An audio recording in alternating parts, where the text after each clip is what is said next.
Well, welcome back. Good to see all of you. Obviously, the last time we were here, we took a test. The tests are up here. I think you already realized. And they're in quasi-alphabetical order here. Or actually, it looks like they still are. That's good.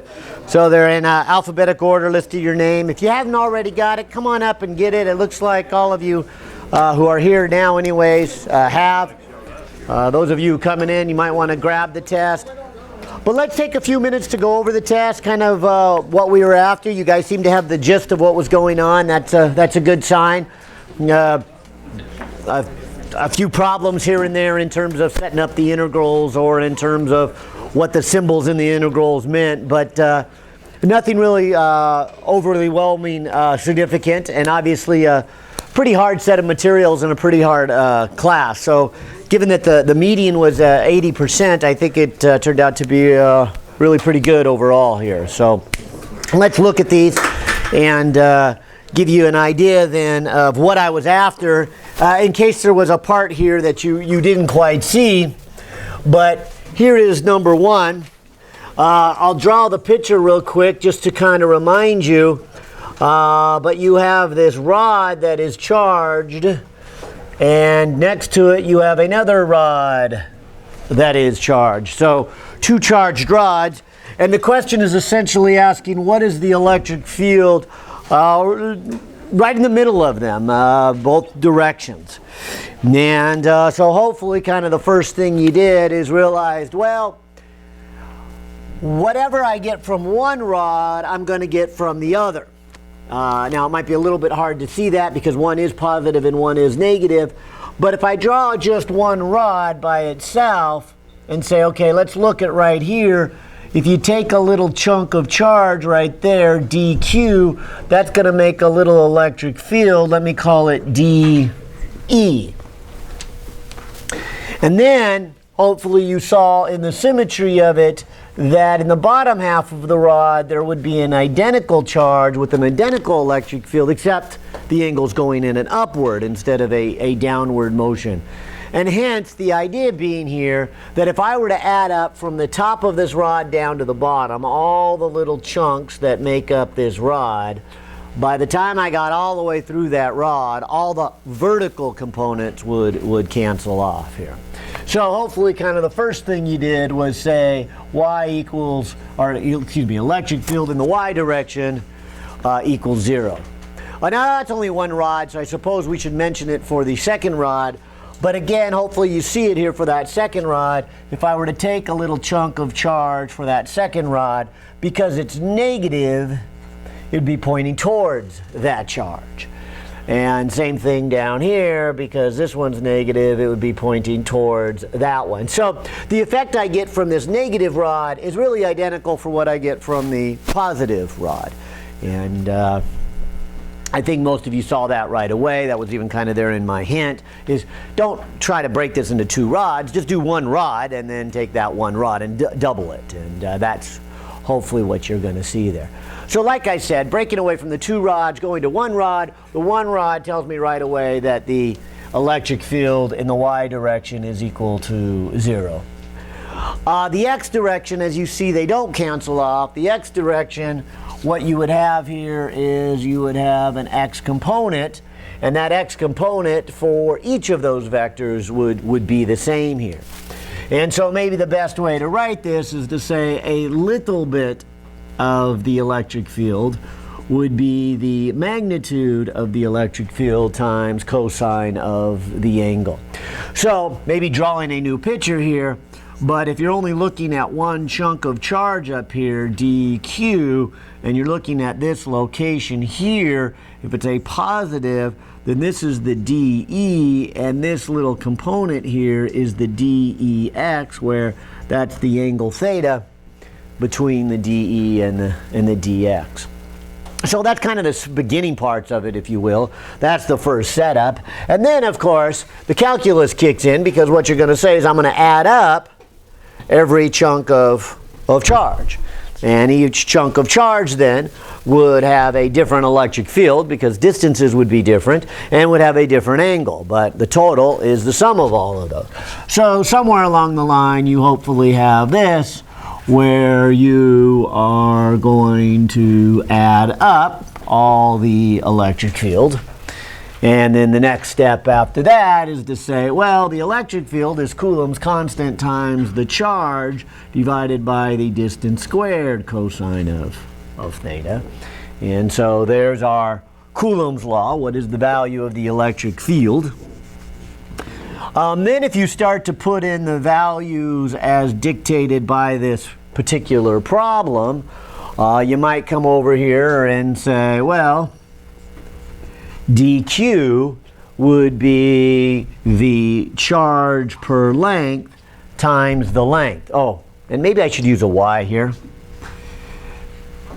Some of you used x, some of you used y. I was thinking about it. I thought y might be a little bit more appropriate to explain it since we're doing a vertical addition, and then x would be the horizontal distance. Obviously it wouldn't matter as long as you kept your variable straight, which you know, for the most part you did. Some of you mixed your x's and your y's, easy to do. But I thought, okay, I better leave my y's up there. Anyway, so this would be that little chunk of charge dq. And then the distance away kind of depends on how you lay out your grid. But I like to put my grid right here where the object is and say, all right, so this distance away is a known value. Maybe for the moment I'll just call it x, but in the problem they clearly make this as 0.025 meters since the whole distance is 5 centimeters between the two rods and we're right in the middle. So I'll call it x. This is the variable that changes though as we go higher and higher and higher, so I'll call that y. And as a result of that, x squared plus y squared then is the distance squared you are from that little chunk of charge. So that would be r, this height here being y, and you use Pythagorean's theorem. And again, I think you know all that, and I'll just leave the cosine theta alone for at least one step. Because again, before we can do the integral, we need to kind of just set everything up. I've got my dy, maybe I'll leave that alone, but there's the cosine theta. So the last piece of this is to say, all right, what is cosine theta? So this is theta, meaning this angle here is theta. So that becomes then an x over an x squared plus a y squared to the 3/2 power, because this cosine theta is x over, well, maybe I'll write it as x over r first, where r then is the square root of x squared plus y squared. So now we're ready to do our actual integral, and so there's kind of step one, the setting up the integral and saying, look, I'm going to add up the electric field from a bunch of point charges. So we go all the way along the rod. And of course, maybe now is the time to start looking at what are the limits of my integral and what are the terms that do not change as I'm adding up. And so as I'm adding up these little points, I would be starting, let's say, I guess it doesn't matter which way we go, but I'm going to start with the bottom at the lower value of y and add up until I get to a positive value of y. And so maybe I'll start at negative L over 2 and go to a positive L over 2. And then it's dy x squared plus y squared to the 3/2 power. So that's the integral you get. And obviously you knew you were going to get that one. Many of you reversed engineering it, I can tell, to make sure you got that integral somewhere in there. And but that is the one here that is, you don't have to, I guess, work out yourself, although maybe you recognize it right away with the x squared and the y squared as your one of your trig substitutions. And so it works out fairly nice if you take the time to do the trig substitution. But I didn't really want you to do the trig substitution, so that's why I gave it and just said, look, this would be y over x squared square root of x squared plus y squared evaluated from negative L over 2 to positive L over 2. And so if you do all that, you do get Coulomb's constant times charge density times length of the rod times an x times a square root of x squared plus L squared over 4 square root. So there would be your substitution there. Or, and I think more people did this than not, you just did half of the rod, and that makes sense too. Go from 0 to L over 2, and then double that since it's a symmetric integral, and just say, okay, look, I'm going to do part of the rod.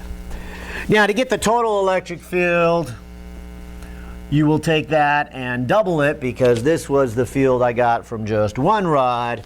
So going ahead and doubling that, you will get Coulomb's constant, you will get charge density, you will get L, you will get X, you will get an X squared plus an L squared over 4.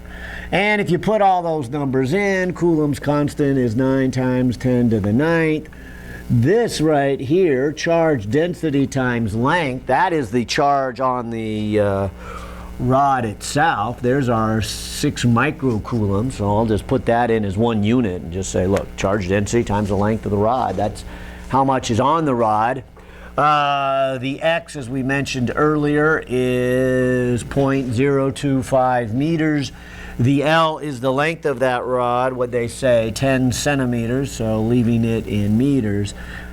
And so if I put all those numbers in, I get 7.73 times 10 to the 7th newtons per coulomb. So there's number one. What is the electric field? And one of our harder, I think, problems on the test. Any of these ones that I think involve adding up the integrals or adding up a bunch of point charges tend to be, I think, harder, which is why then I thought it might be nice to show number 3 next. I know that on the test, obviously, you probably did number 2, and I just put them in the order that we learned them. We learned Coulomb's law, number 2 is Gauss's law, and number 3 is potential. But I might as well do the potential one because, again, it's the same basic idea that you're going to add up a bunch of points. You got to do an integral, and that's, like I've been saying since day one, I think one of the harder things we do in the whole sequence of courses. In fact, I had a student come up to me during the test and got me to think, and they asked a question about the difficulty of the test, and they said, well, of all 3 semesters, what is the hardest test and the hardest material? And I got to think about it, and this might be it. So I don't know if that's good news or bad news, because I was thinking, I do think this class is harder than the other classes. I mean, not to say the other ones are easy, and not to say this one is significantly harder than the other ones, but it is, I think, harder. And we start with some real hard stuff. I think the stuff you just saw with our electronics is, electronics tends to be, I don't want to say easy, but easier than this stuff that we've done. It's pretty straightforward than the fundamental principles behind the electronics. Anyway, so not to say I'm completely convinced, because we're going to hit some hard stuff real soon on magnetism. So I'm not sure if it was this one or the magnetism one coming up here, but definitely of the 3 semesters, this has got to be close to the top. Well, anyways, I'll jump over here into number 3, because number 3, again, is a very similar problem. It's got a rod. Okay. This time there's only one rod, though, not 2 rods. The dimensions are a little different, not too much different. We are going to put then an electron 1 centimeter away. Let's see, the rod's a little shorter here. It's only 5 centimeters long. It does have a negative charge on it, a small amount of negative charge. so that this thing won't be going too fast, and we won't have to worry about speeds close to the speed of light, although this is pretty high, but still barely fits our under 10% of the speed of light, kind of the cutoff for those of you who've done 123, and we said, okay, when you start to get to within 10% of the speed of light, we better add some new physics to our mechanics, stuff we haven't learned in 121. And so we're just shy of that, so number here is pretty good in terms of a low charge. But hopefully you see the idea that what's going to happen if you let this electron go, it's going to be pushed and it's going to go shooting off here. And that's really the first step. That's the physics of it, because the physics, the question just says, after a long period of time, what is the speed of the electron? So you got to realize that they're both negative, you got to realize they're going to repel, you got to realize that a long period of time means it's really far away, meaning we know something about the energies. And so this is right from that chapter on potential and potential energies. So I'd really break it into two parts. The first part would be calculating the potential. The second part being, okay, now you know potential, electric potential. Can you get electric potential energy? Can you use then conservation of energy? And can you use all that to get the speed? That kind of being the second half of the problem. I'll start with the first half, which is the potential. It's really the same type of logic. We're going to have a little chunk of charge dq, and that little chunk of charge will create a potential at that point. We know that the potential, and so I'll call it a little dV, a little potential, is Coulomb's constant times the charge divided by the distance away. And therefore, the total potential created by the whole rod would be the sum of the potential created by each individual chunk. And that's my suggestion for your starting point here.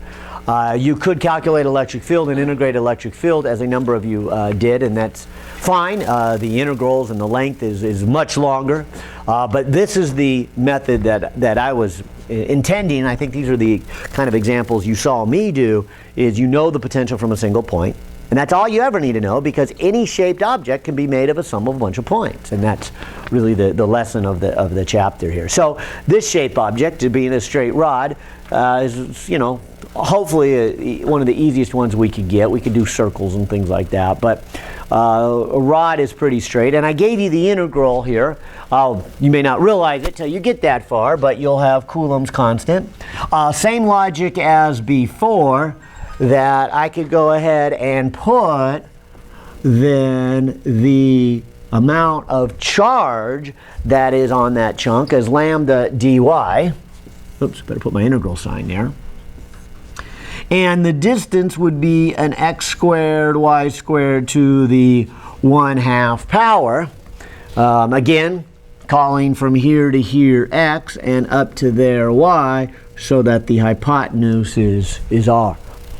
Now, one thing I think that might be a little bit easier than this one, and it was my comment when we did this chapter, is when you do these type of problems, we don't have vectors, so we don't have the component of it. And it makes the calculations, well, maybe not the calculations, but it makes setting up the problem easier. There's no cosine or sine of an angle that we have to worry about, like we did with the electric field.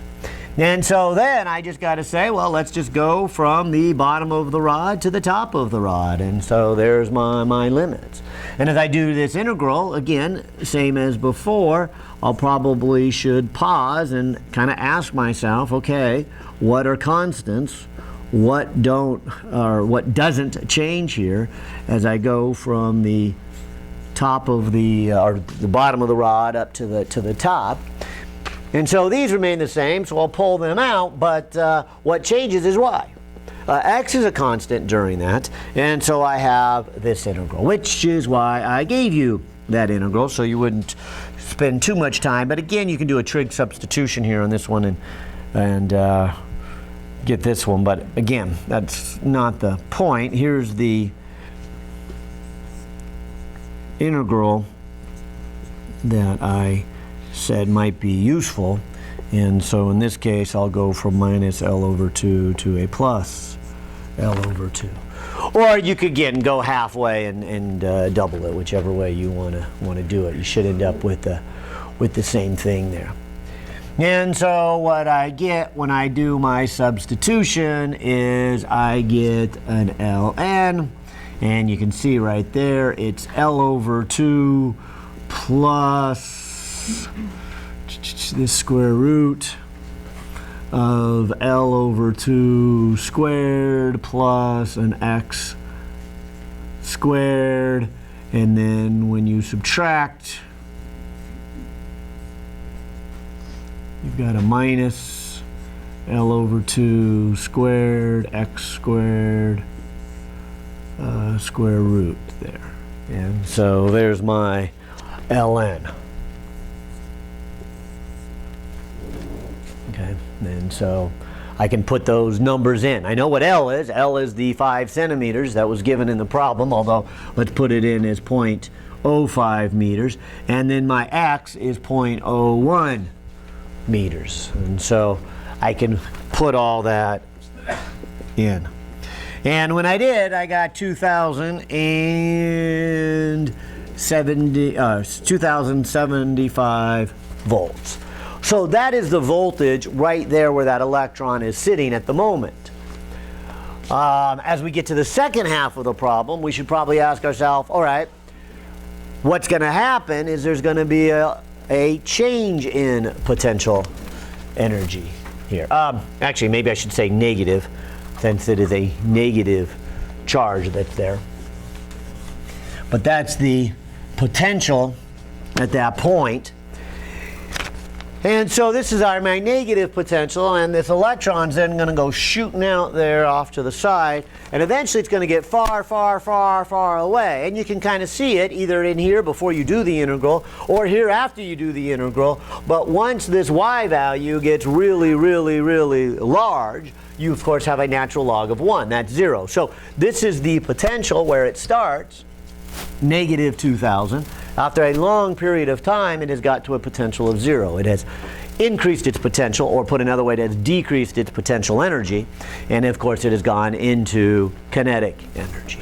So somewhere along the line, you say the change in potential would be the charge you place there times the change in potential. So the electron is a negative 1.602 times 10 to the minus 19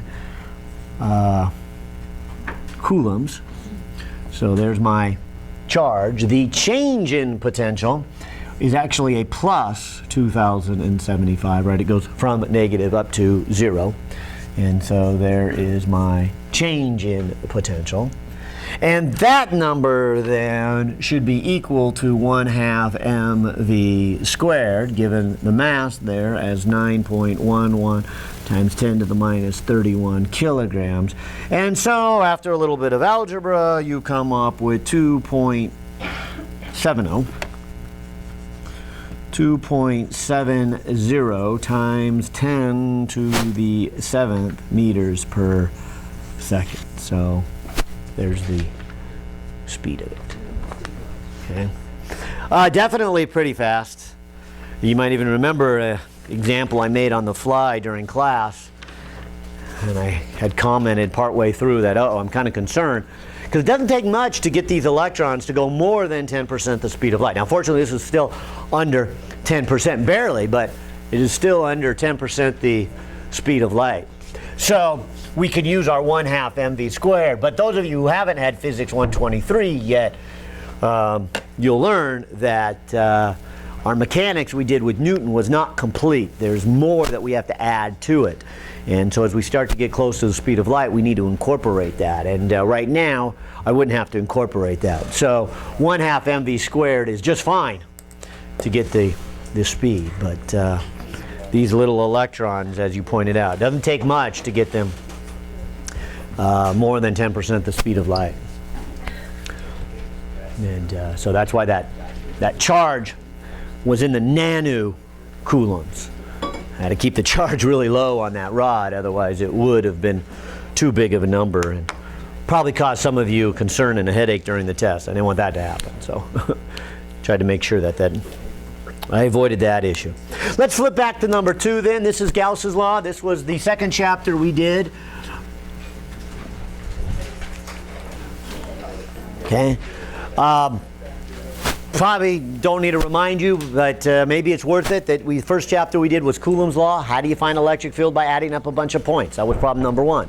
Number two, how can you use symmetry argument and what was discovered by Gauss and flux to get the electric field? Another very powerful tool, and that was the point of this chapter and was the point of this particular problem, to see if you would use Gauss's law here. And so one of the first things I was looking for is, did you use Gauss's law? The problem even says, hint, use Gauss's law to solve this one. So hopefully you did. So one of the first things I was looking for was this integral here. Did you put E dot dA equals charge inside over epsilon naught? That is the general equation.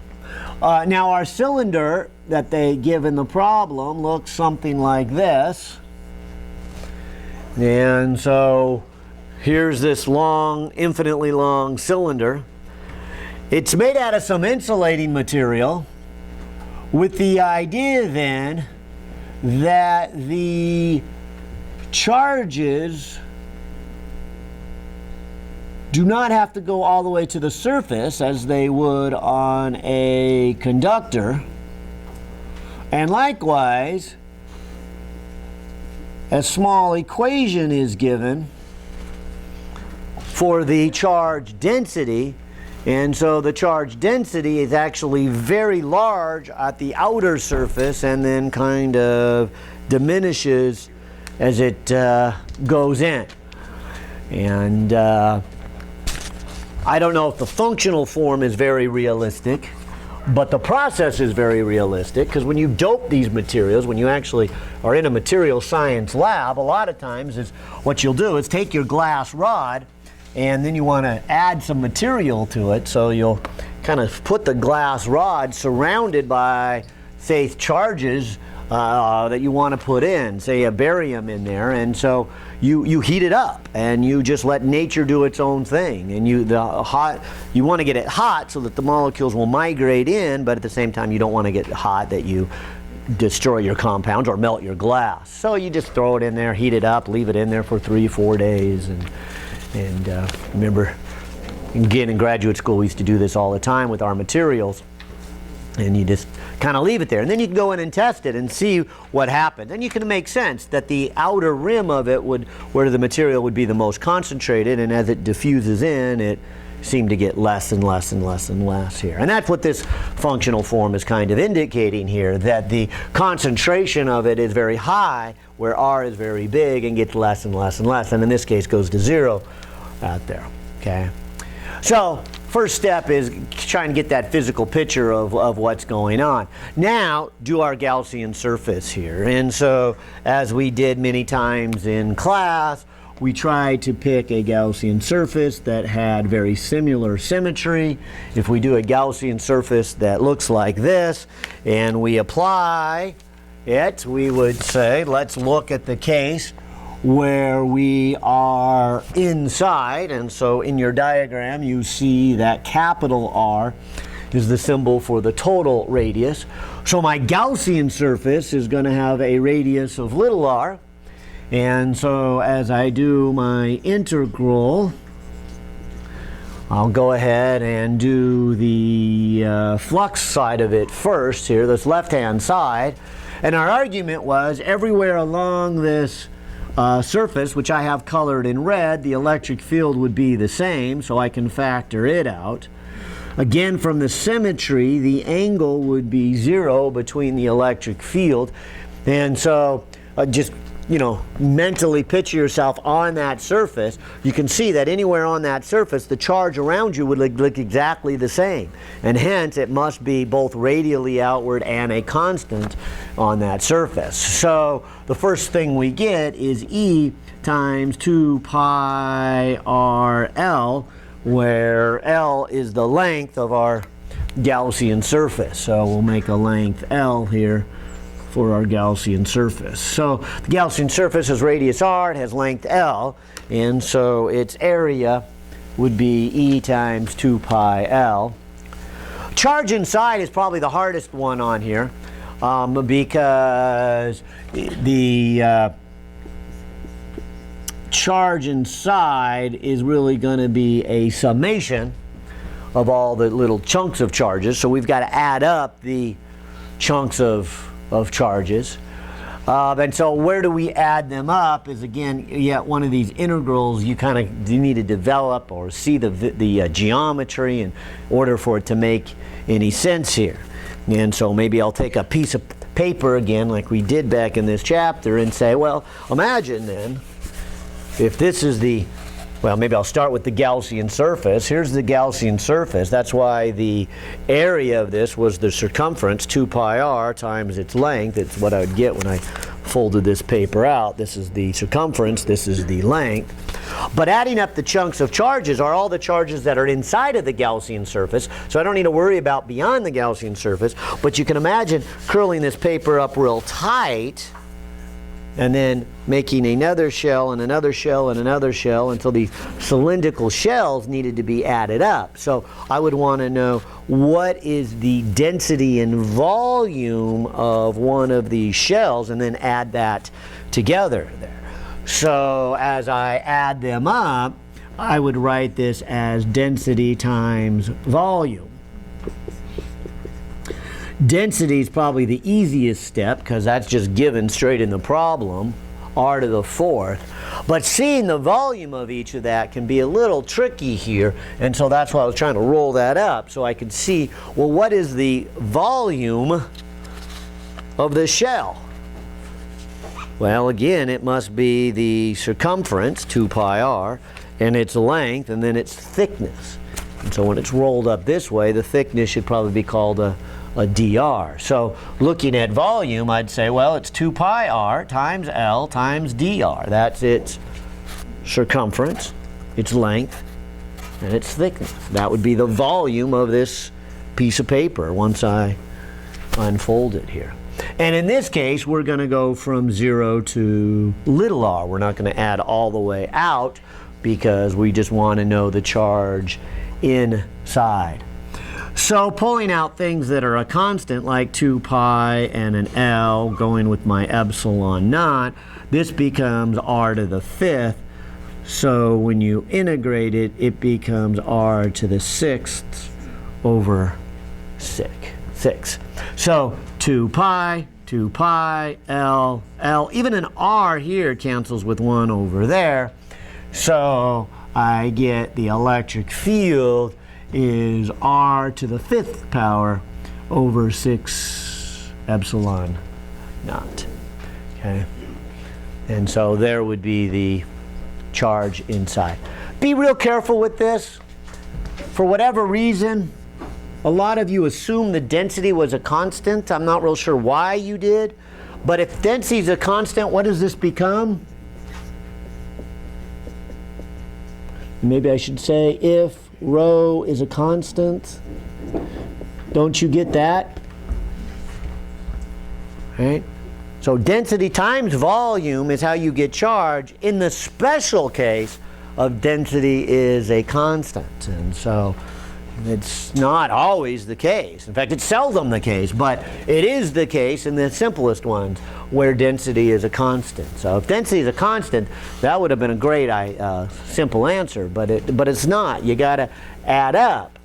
And most of our charges then come at the outer edge here, which is why most of our electric field comes out the outer edge. That's why field starts off kind of small and gets bigger and bigger and gets really big right on the surface.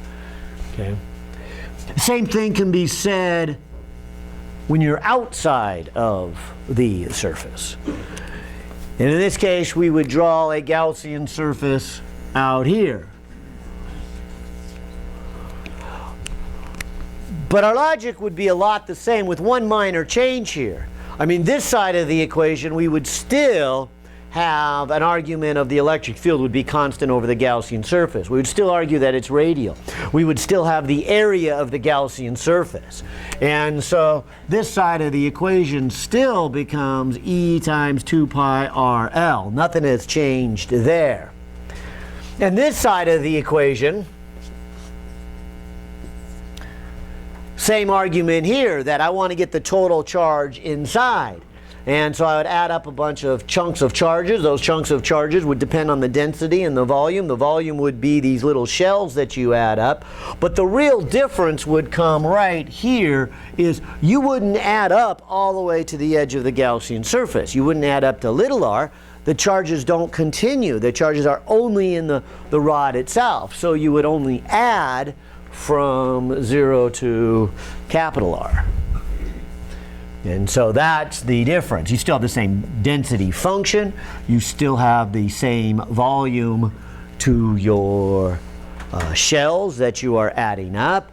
It's just when you do the integral now, and you pull out the 2 pi and the L, and you get r to the 5th, and you integrate it, you get capital R to the 6th over 6th. And the capital R, being different than the little r, won't cancel, and so you still have the 2 pi and L's that cancel, but now you have an r to a 6, you have your 6, you have your epsilon, and you have your little r downstairs. And so there would be the electric field on the outside. And so that might have been the hardest part of that one, was not so much this side of the equation, the flux, but this side of the equation, making sure that you did your density here. And if I could say there's, like I said, this is probably the most common mistake. There's a second very common mistake too, and I think it just has from that visual picture here. So let me just go through this again. I mean, I take this piece of paper and I wrap it up, or don't wrap it up. How do I get the volume of this piece of paper? Isn't it length times width times thickness? And yet on those integrals, I saw a lot of this. Pi r squared L dr. And I'm not sure what that's supposed to be, but pi r squared, I guess, would be the area of this times this length, which I guess is the volume of this, including the inside piece. So it's not the volume of the shell. You've got the volume of the whole thing. So you've already added it up, I guess. And there's the mistake there. That's not it. And I don't even know where that came in then. I mean, that would be the wrong units right there. That'd be volume times another thickness, whatever that is. See, you've already done that integral. In fact, you could see it there, right? If you had circumference times length times dr, and you added that up, you get pi r squared L. That's how you get the volume of a cylinder. You add up a bunch of shells to get the volume of a whole cylinder. That is what you get after you do the integral. So I think it was just kind of a visual mix of what are you really adding up. So I'd put that maybe as the common mistake number 2, if you will, there. Okay, and just what are we adding up? Then I think they got substantially easier. At least I hope they did for you. For most people, I think it did. Maybe a few exceptions in there. Okay, but number 4 and number 5, for that matter, we're out of this last chapter, chapter 26. And it said, what is the charge and voltage on each of these capacitors? And so it looks something like this. Here's your circuit. You have your battery. It's 9 volts. You have your first capacitor, which is a 1 microfarad capacitor. A second, a third, and a fourth capacitor.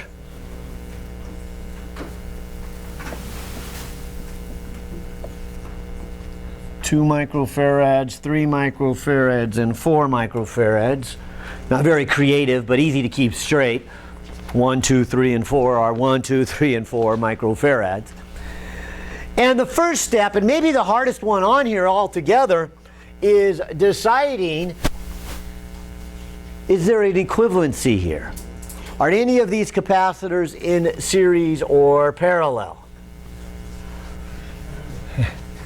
And hopefully you saw it right away. And if you did see it and saw it correctly, then it turns out to be a very simple problem. If you mix it, you might end up doing a lot of work on here. But I'm hoping you can see that 2, 3, and 4 are all in series, aren't they?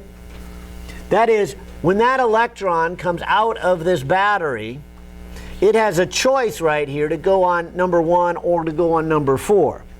Let's say it goes to number 4. When it goes to number 4, it'll chase an electron off to number 3, which will chase one off to number 2, which will chase one back to the battery. And so the charge here is the charge here is the charge here, right? Same charge. This is all series. And so we can rewrite this by leaving the first one alone and then putting the equivalents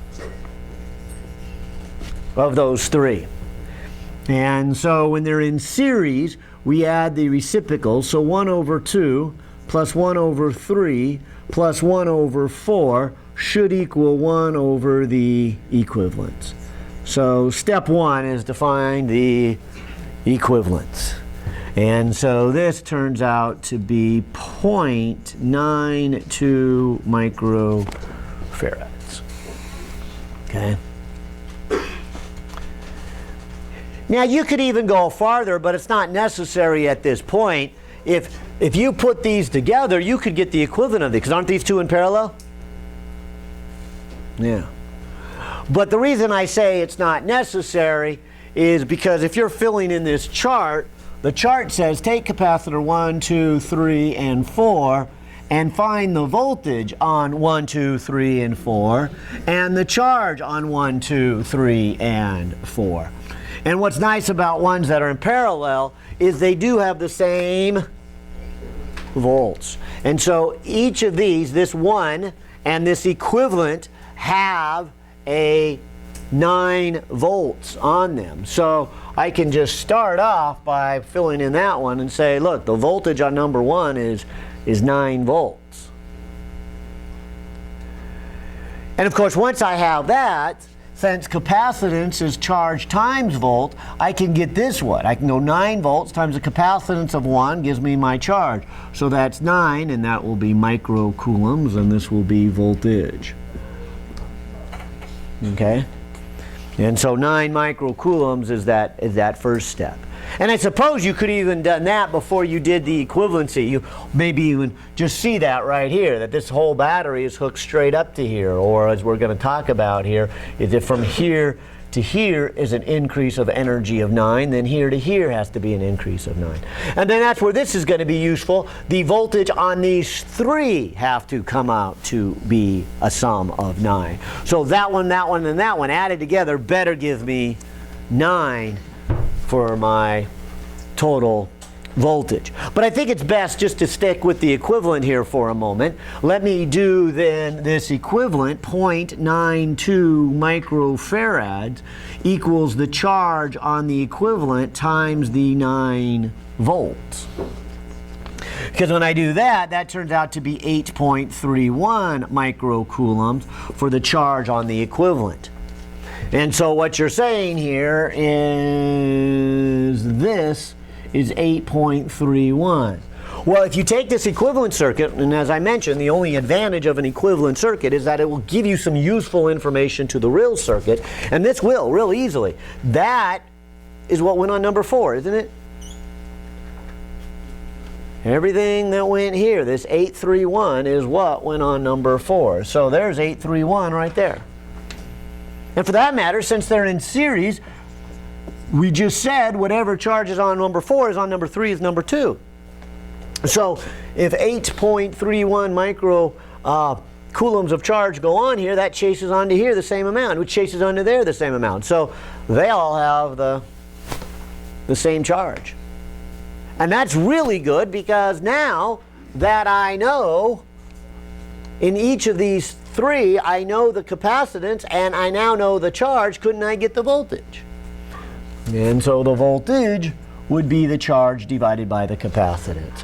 So take this and divide it by the 2 and you get 4.15 roughly. Divide that by the 3, you get 2.77. Divide that by the 4 and you get 208. And if you add that together, you get 9, which is then the voltage there. So makes sense. I've got the same charges on the ones that are in series. I've got the sum of the one in series equaling to 9 volts. And so there's our equivalent circuit. And that's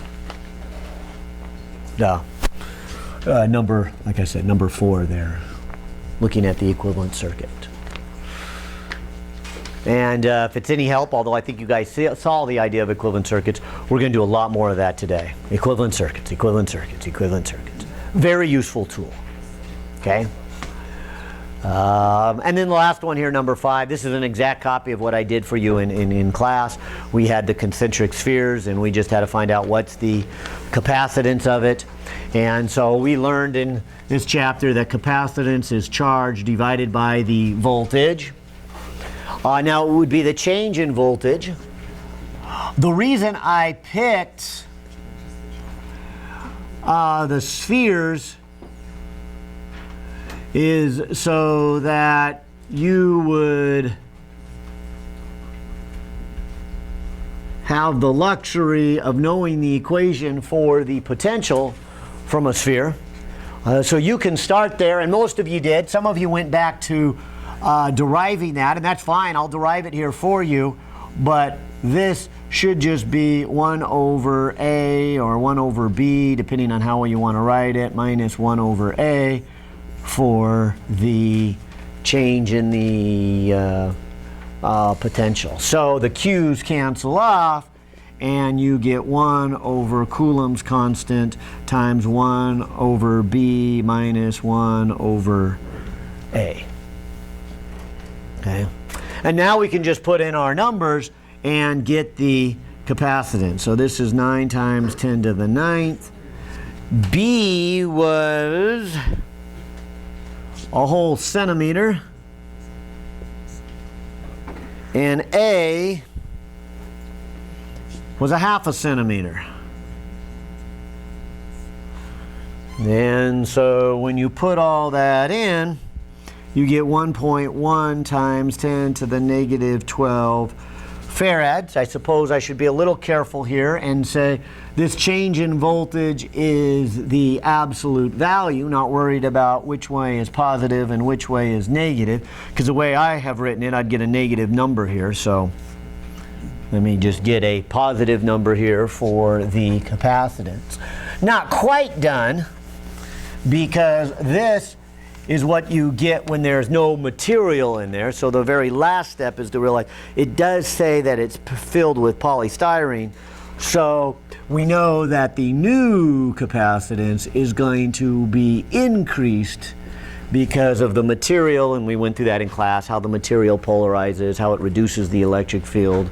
And so there's going to be a small increase, or a 2.56 increase in the capacitance.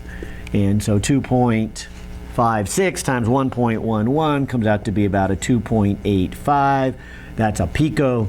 And so we've got 2.85 puffs is our capacitance. Puff, yeah, I guess that's kind of slang for picofarads. So, yeah. I don't think you'll find that in the book, but that's kind of slang there. And so 2.85 puffs. If you do want to go back here, great. Wasn't necessarily required. Maybe a little bit better. That's how I did it for you in class, and many of you did. You first of all did Gauss's law to find the electric field from a sphere. And not a surprise,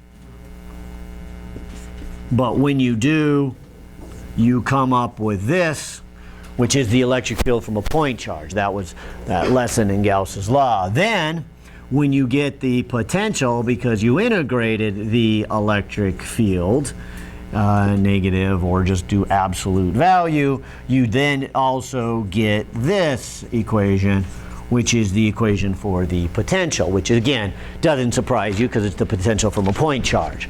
So you could start off with the potential from a point charge if you want, or if you remember it, and write it out. All right, well, I know it took a little longer than I had planned, but I know that these can get pretty long. I guess I wouldn't have expected anybody to do the test in 45 minutes, but I guess we did it in 45 minutes. But we had to luxury of doing it the second time in 45 minutes, not the first time. All right. All right, well, if you still have any questions on it, obviously, see me, see Don, see the tutors, whatever, you know, to get this to sink in, or review the videotape. Now that we're videotaping all these, or I shouldn't say videotape, I'm old school. What are we, recording them? Yeah. Digitizing them? Yeah. Oh, grading distribution. Well, there was a long range. I mean, there were a couple of 100%, if that's what you're asking. The median was 80%. The average was 75%. So average is 75. So half of you were 80 or higher. Half of you were 80 or lower. All right. Well, I'll go ahead and then pick up where we had left off and actually get started. The syllabus has a starting chapter 28. I think we will. I'm hoping we will. That's kind of my hope here for today. But I thought I better take just a few moments maybe and look at a few of these problems here in chapter 27. And I'm just going to play it by ear how many I should do because I think our time might be better spent, you know, as we get into these harder chapters. Not the first chapter in this unit, but the harder ones. But I don't want to brush this off and belittle it, as these are so easy that they should be overlooked here. But let's see if they make any sense to you. I just finished up the lesson on Thursday really quick by giving you the equation for the power and talking about, you know, Ohm's law. And just to kind of recap, this chapter, obviously an extension or a continuation of what we just did on the test, but is now getting into Ohm's law, current, voltage, resistance, and how those are tied together. And now we'll go further in this next chapter. We'll incorporate batteries, and when we put batteries in there, we'll put multiple resistors, and then at the end of this chapter, we'll put even batteries, resistors, and capacitors all together in the same circuit. So we'll start with just working with one resistor, and that's really what this chapter 27 finishes on. And so I think you got a good idea of what current is. Current is these moving charges, right? Current is dq dt. And so at what rate does charge flow? That was the whole fundamental idea of current. And this number 1 illustrates that pretty good. It says here, in a particular cathode ray tube. Oh, I was going to even bring a cathode ray tube. I didn't bring one. I will, though, real soon here. Do you know what a cathode ray tube even is? Okay, a few of you do, and probably one of the easiest way is an old-fashioned TV, that not the flat screen TVs that are either LCD or LEDs or plasmas, but the old ones that are thickness to them, 18 inches, 24 inches, you know, and they got a big thickness to them, right? The older monitors, those are called cathode rays. They're really just electrons. Before science knew that those were electrons, they just knew something was heading off towards the cathode. They didn't know what. So they called them cathode rays. But simply put, it's something that looks like this. If I were to take and make one plate very negatively charged and the other plate very positive charged, positive, there's the cathode, okay? And I were to make it really, really charged, and I probably need to put it in a chamber of some type. Usually it's a glass chamber, and evacuate it because I don't want any molecules to get in the way. But if I get this to a high enough voltage, if I were to put a series of batteries here, eventually these electrons will rip off and go flying across the open space. Something, a ray, will go from the anode over to the cathode. So I got my cathode ray here, okay? And so that is our cathode ray tube. And that's what this problem is saying. In a particular cathode ray tube, or old-fashioned television, if you will, The measure of the beam's current is 30 microamps. How many electrons strike the tube every 40 seconds? 30 microamps. So simply enough here, the idea here is they have just told me that if I put this as 30 microamps, what was the unit for an amp again? Yeah, coulomb per second, right? And so this is 30 microamps. There's enough electrons to make that happen. So if I were to ask myself this, what is the charge that hits the screen? Wouldn't I have to add up the charge during that 40 seconds, right? And so I am going to solve this for dq. And so this is 30 microcoulombs a second for a period of time. And that period of time is 40 seconds, right? And so there's my little addition, if you will. There's where I do my calculus, okay?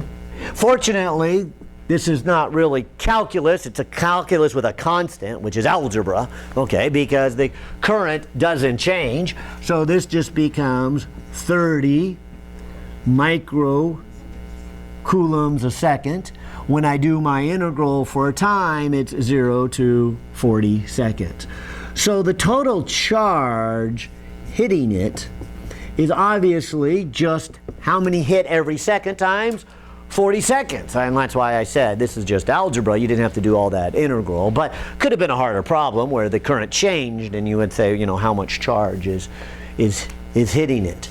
And so a 4 times a 3 is a 12.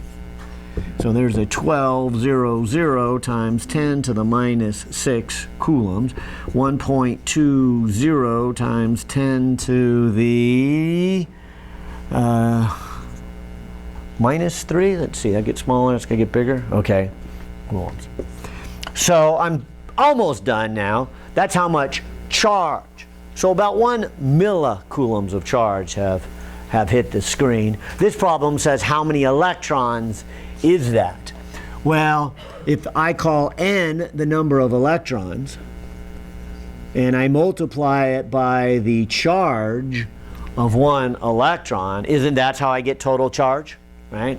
So this has to be my Q, right? So my Q, which is 1.2 millicoulombs, divided by the 1.602 times 10 to the minus 19, maybe I'll just write it as electrons, or sorry, coulombs per electron. That should give me my N. So how many electrons do I get? Electrons do I get? Coulombs cancels off, and I get a pretty good sized number.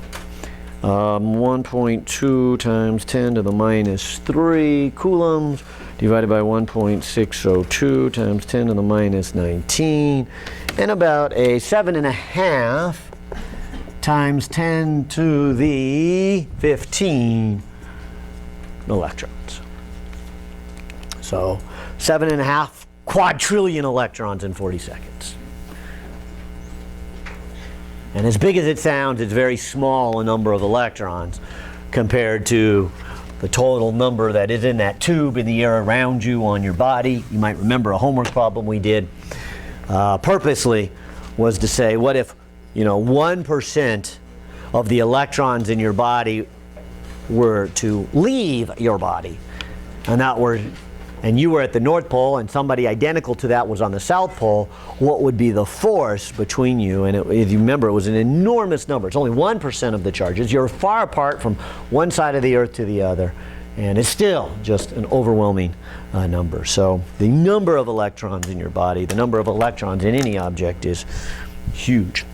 So again, this just illustrates the same thing, but hopefully also illustrates how these electrons then behave. And as I said, perhaps that's maybe not the most enlightening one, but like I said, I felt like I need to do at least a few examples from this. Let's jump to one that involved resistance, because obviously one of the things that we did in here was current, and this is an example of that. Current comes from moving charges, and another one is resistance. Number 13 does that quite well.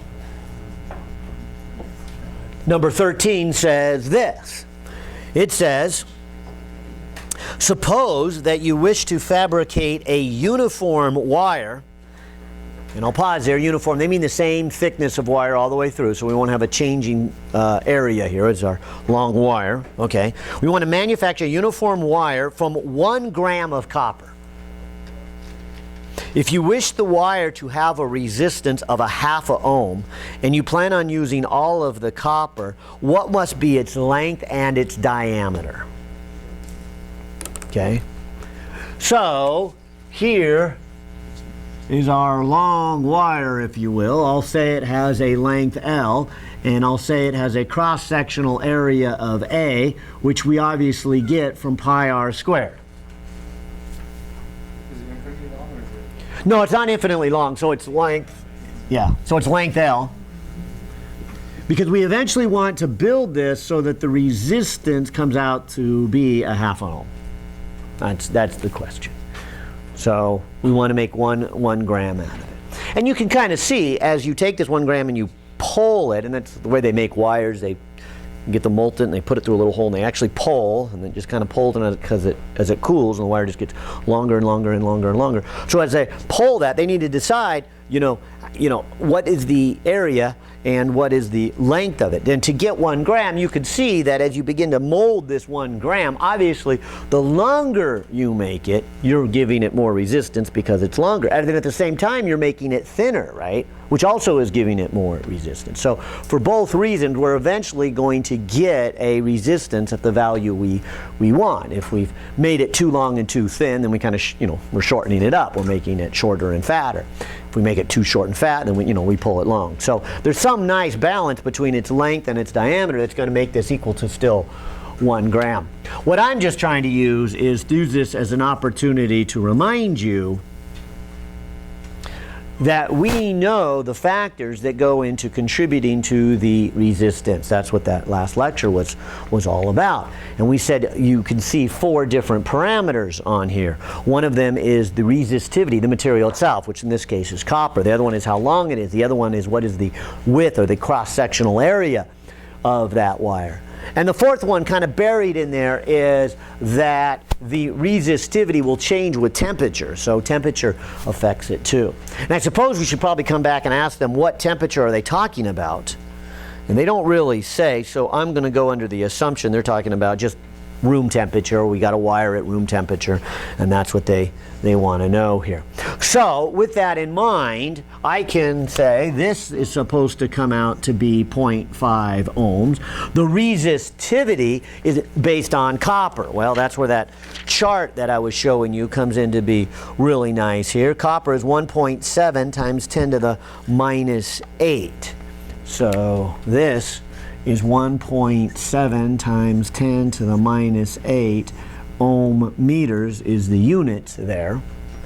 The length and the area, I don't know. So there's the 2 unknowns, and so there is, I would have called step 1 of it. I said, okay, that is what is required to give me my resistance. But I'm also asked to make sure that this is only 1 gram of copper. And so that means I need to kind of go back and think about volume and density.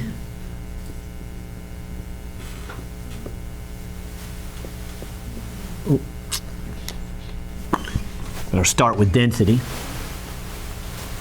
But taking you back to other classes, I know we haven't really dealt with mass density. We've been doing charge density a lot, but mass density is that same idea. I'll give some symbols up here and ask you which symbol I should use, because what have we been using in this class for density?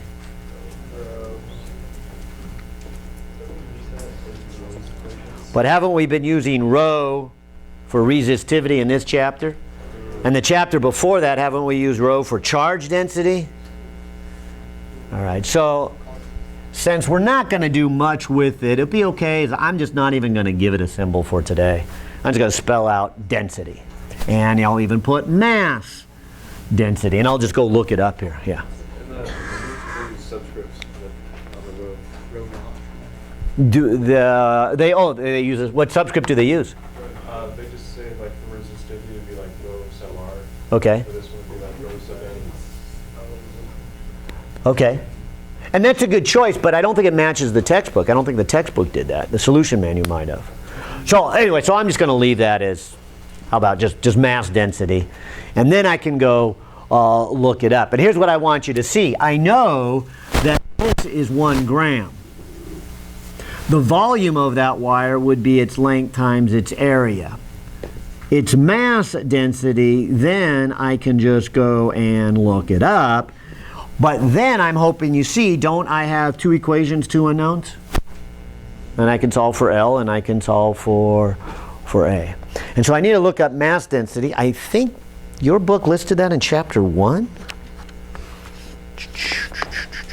Or chapter, no, there's another chapter in 123. I wonder where they do mass density. Oh, you know it? Oh. 8.92 sounds right.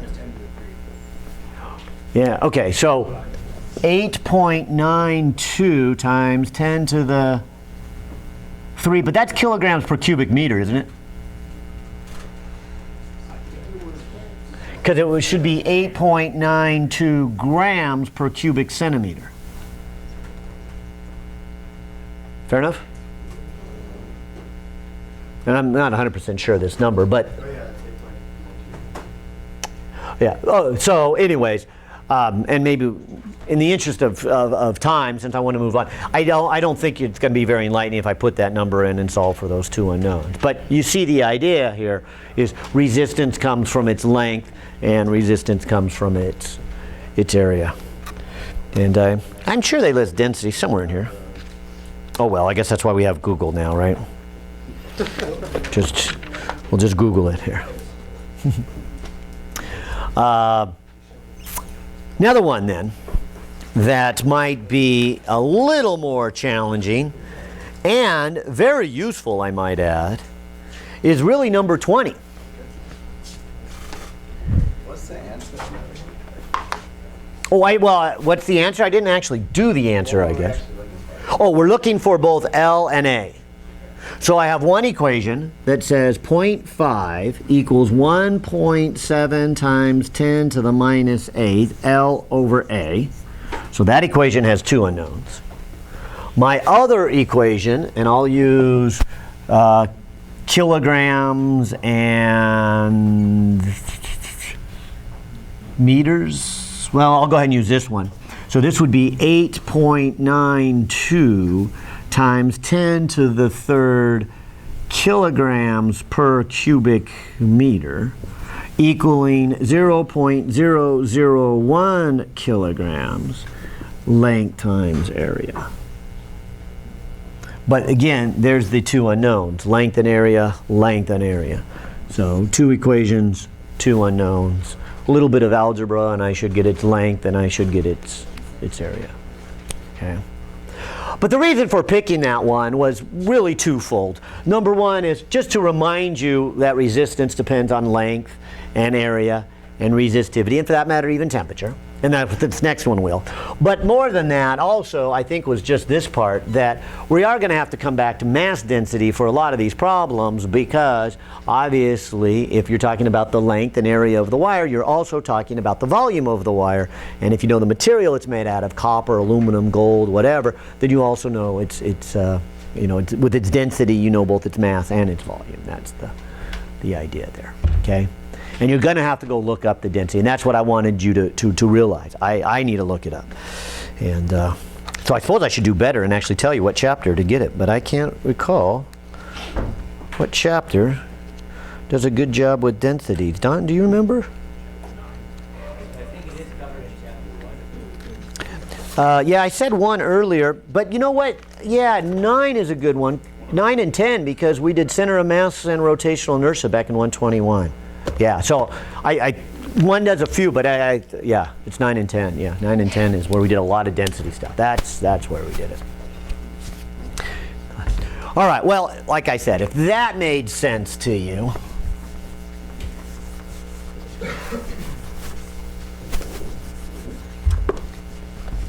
then hopefully this one will also make sense to you.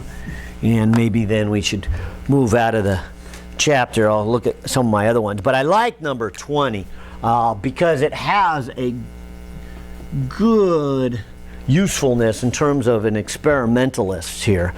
And coming with my background here, I mean, sometimes when things change when they get hot or cold is a pain, because you're like, I was measuring it and then it warmed up and now it's different, right?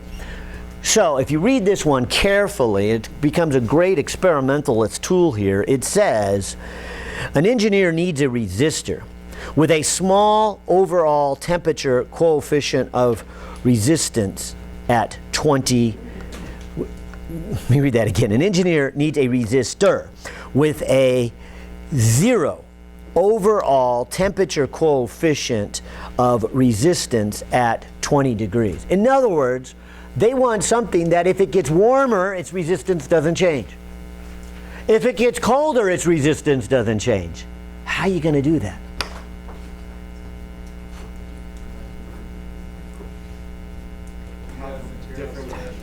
Right, do you remember those semiconductors up there? That their resistance didn't decreased with increase in temperature? And the metals increased with increase in temperature? Let's mix those together. Okay, and that's what you're going to see here, and something else also that we need as we get started in the next chapter. But it says, and they kind of give it away here, it goes on, she designs a pair of cylindrical cylinders, one made of carbon and one made of nichrome, as shown in the picture. The device is designed to have an overall resistance of 10 ohms and be independent of temperature change. The radius is 1.5 millimeters. How do you meet these design goals? If so, state what the length L1 and L2 of each segment is. Okay? But here's the idea. The idea is to create a wire that is first made out of nichrome, and then beyond that, a second wire, which in this case is made out of, did I read carbon? Or silicon, which was it? Carbon. Yeah. Okay. And so now we have some resistance. Now, let me pause here, because this is 2 different materials. How do you get the total resistance of this? Do you just add the resistance of the 2 together? Is it really that simple? Yeah, you're right. It is. But prove it. Because what if this were to change and be the same material but different thickness? What's the resistance of that?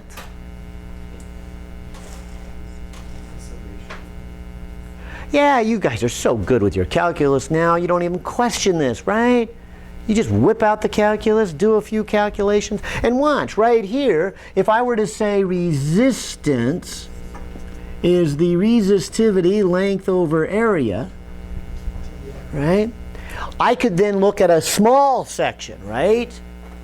A little bit of resistance would be the density over all times a little bit of length. Would it be okay if I put maybe a dx instead of the dl, right? And so as I'm adding these together here, or that is I'm saying it's a chunk plus a chunk plus a chunk plus a chunk plus a chunk, Okay. I would, and I think this one is pretty obvious, that's why I thought I would state is the resistance of two chunks is, okay, how hard is it to get to the first one, plus how hard is it to get through the second and the third and the fourth. So in this case, when I go to say, what is the total resistance, it would be an integral over all the material. And so if I call this 0 to L, and I'll call it L1, and then maybe to L2. Well, that's a bad notation because that's what he calls L1 and L2, the total length of it. So if L1 is the length of the first wire, and L2 is the length of the second wire, then that would be position L1 plus L2.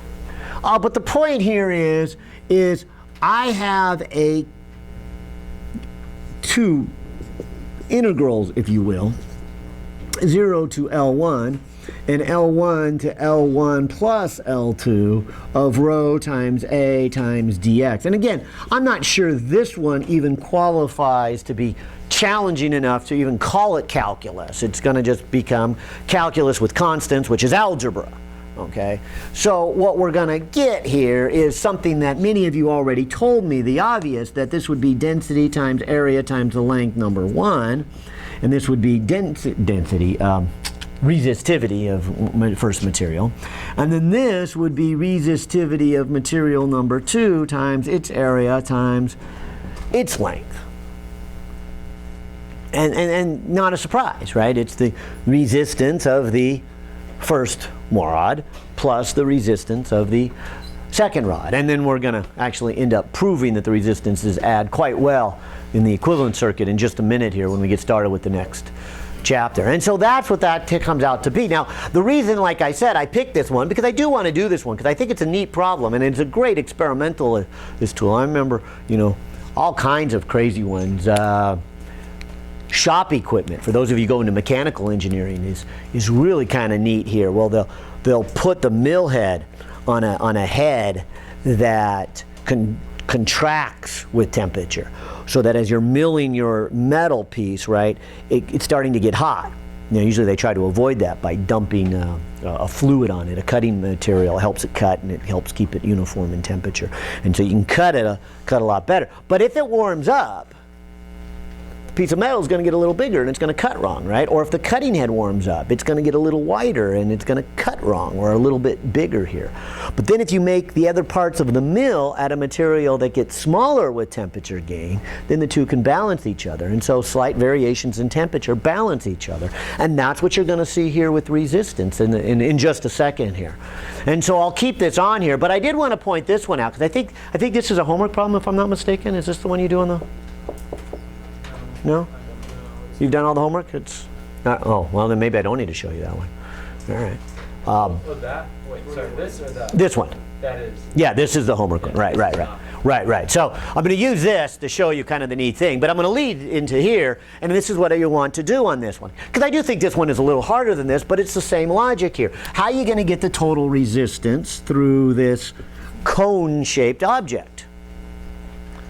Well, same idea. You're going to add up all the resistance of little discs, if you will, where the resistance of each disc is the resistivity of the material times the area of the material times its length. Now, the one on your homework, if I'm not mistaken, has the same material, so you can pull that out in front. So that's how it differs than the one I just did. The one I just did is the material's actually different in the two different cases. So I can pull it out, but only from 0 to L, and I can pull it out, but only from L to L plus 1. So that's how I got those two steps. But over here, then, the area changes with where you are, right? As you go further and further out here. And so this area is, and if I think it's a cone shape, it's not a wedge, right? It's more of a cone. Yes, okay. So the area is pi r squared dx. And so again, the pi can be pulled out, but the r, the radius, does change as you are moving along. I'll leave it there for you to think about the rest, but obviously you've got to come up with the mathematical relationship of then how does the radius change as you move out to get the total resistance of this cone-shaped object. Yeah. Was this a side example or part number 20? Oh, I'm sorry. This is a side example. Yeah, let me make it clear. This is number 20. What is the resistance? And I'm throwing in a side example because this is a homework problem that I think is probably the hardest one on the homework, and students have struggled with in the past. So I wanted to use this as a springboard to this to say, look, chop it up and add up the resistances. Okay, and that's what I'm doing here. Although here it's one material and then another material. Here it's all the same material but different areas. So it's same logic, obviously a different pattern in the math. Definitely needs a lot of calculus here, whereas this we could argue is just algebra. Is R and the X the same or is it different? Oh, very different. R. So when I move out to here, I will be at position X, and that will have some radius R, right? So probably my hint for you, if I go a little further, maybe I'll just get rid of that and say draw a line, do that, put your origin right there. Couldn't you get the equation y equals mx plus b? And so you can get the equation of that line, and then y is the radius. And so my next step, and now I really gave it away, would be mx plus b squared dx.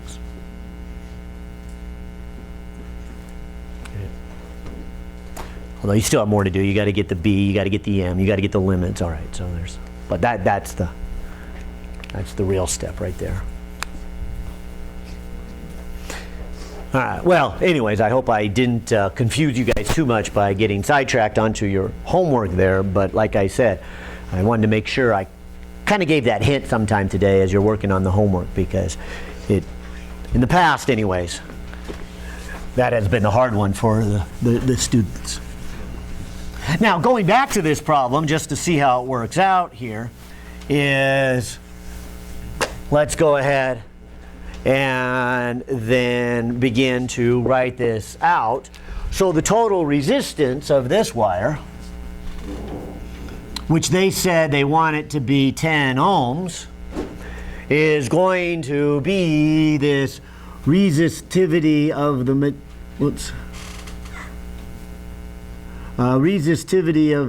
material times area times, well, I'll just write it out in one step since I'm kind of far from the board over there. But I need to kind of analyze this and then look up the resistivity for my two materials. And maybe I should even call them nichrome and carbon, so I can kind of keep track in my mind which one is which. But they listed these in this little chart here. The nichrome looks like this. Nichrome, where's nichrome? 1.5 times 10 to the minus 6. 1 plus, and then the temperature coefficient is 0.4 times 10 to the third, and then times the change in temperature, right? 4 times 10 to the negative 3. Yeah. And then the carbon is 3.5 times 10 to the negative 5. 1 plus, And here's where the negative comes into play. And so one is going to increase the resistance and the other is going to decrease the resistance, and hopefully get those balanced just right so that the temperature doesn't see an overall increase or an overall decrease as the temperature changes. So as I substitute those in here, this is 10 equaling to, and this is the 1.5 times 10 to the minus 6, 1 plus 0.4 times 10 to the minus 3 delta T. Okay, so there's the resistivity. Times the length of, and I'll just put this now as nichrome over area. I wonder if they said the cross-sectional area is the same. But did they imply that? Can I assume that? Should I leave it separately? The design of the cylinders, the nichrome is shown. The device has an overall resistance of 10 ohms and is independent of temperature. The radius of the whole wire is uniform at 1.5 millimeters. All right, so it's just one area underneath. So I'm not going to call it area of nichrome or anything because it's the same area all the way through. So the second piece of this puzzle is 3.5 times 10 to the minus 5, 1 minus 0.5 times 10 to the minus 3 delta T. And then I would have the length of the carbon piece over the area. Okay? So that's what that becomes. And again, you can kind of see hopefully the four pieces that make this up. The first term here is the resistance you would get from this nichrome at 20 degrees. And then this second piece of this term is the increase in resistance you're going to get as the temperature goes above 20. Same thing here. This first term is going to be the resistance you get from the carbon when you're at 20 degrees. And then this term here is what you get as the resistance decreases as you go above 20. The reason I say that's kind of useful is because look at the 10. They want it to always equal 10, right? So isn't that saying that we've got two pieces here? The constant terms add up to 10. And the ones that are changing with temperature got to balance. Put another way here, the ones that change here, let me write those first. The 1.5 times 10 to the minus 6 times the 0.4 times 10 to the minus 3 delta T, length of the nichrome over area, that's the second term, together with this second term, 3.5 times 10 to the minus 5 times well, I guess I put the negative there, 0.5 times 10 to the minus 3 delta T, length of the carbon over area. What do those have to give me? 0. See that? They've got to eliminate each other, right? There's got to be no change in temperature in this equation. And so those second terms have to give me a 0. Whereas the first two are supposed to give me the 10. The 1.5 times 10 to the minus 6th times the length of the nichrome divided by the area. And this one, the 3.5 times 10 to the minus 5 times the length of the carbon divided by the area. That's supposed to give me a 10. Okay? And so that's how these two pieces come into play. And if you look very, very closely at this, you can begin to see how we have a nice relationship here that really has two unknowns. And maybe it doesn't look like it quite yet, but maybe I should emphasize, isn't area pi times r squared? And they gave me that. It's pi times, and they gave me at 1.5 millimeters, right? So I know the area in this equation. And so looking at what I might call the second equation, aren't my two unknowns the length of the nichrome and the length of the carbon, right? At first, the first equation, you're adding the two resistances in there. What's the second equation? It's essentially like these days. This one here? No, the one above that. What equation? Okay. So as I look across this equation, there's four terms on this side. Okay? Because this has 2 and this has 2. The first term I'm putting right here. Okay. The second term I'm putting right here. Same thing over here. The first term I'm putting here, and the second term I'm putting here. Okay? Now the reason I've separated those four terms is those four, 1, 2, 3, 4, have to add up to 10. The first two got to add up to 10 because the second one has to add to 0. Why does the second one have to add to 0? Because you don't want any change with temperature. You want something that's going to be blah, blah, blah, delta T equals 0. Right? And the only way that is if blah, blah, blah is a 0. And that's, I guess I would say, is more of the physics behind the math and my logic here. Because that's a big step there. And if you don't see that, you kind of get stuck in here and go, well, how am I going to solve this? I've got two unknowns, but only one equation. And I'm claiming you don't. You have two unknowns and two equations, separating these two pieces. And so now we can solve this, if you will, for the mathematics. Maybe I'll clean it up so it looks like two equations and two unknowns. But there are two unknowns, each being the length of the respective materials. The bottom equation that I was working with then says 10 equals, and there would be then the length of the nichrome plus something times the length of the carbon. And so that's what this bottom equation is.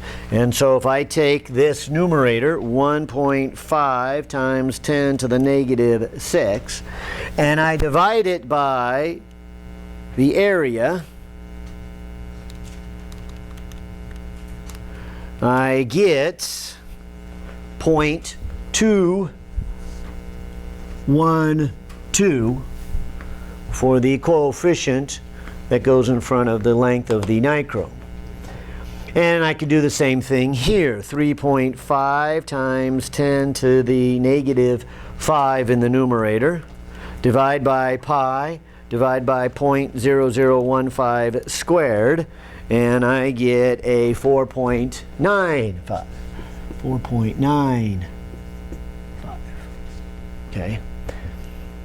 And I'm hoping, to look at it that way, can't you see two unknowns, right? The length of each wire. Okay.